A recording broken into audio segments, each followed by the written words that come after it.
Just in case you haven't made salmon bites in the air fryer yet, let me show you how easy it is to make them keto, low carb, and diabetic friendly. Cut salmon into bite-sized chunks.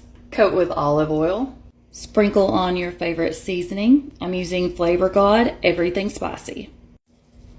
Spread them out in your air fryer. Don't forget to add one of the liners to your basket. 400 degrees for about 10 minutes or until fully cooked.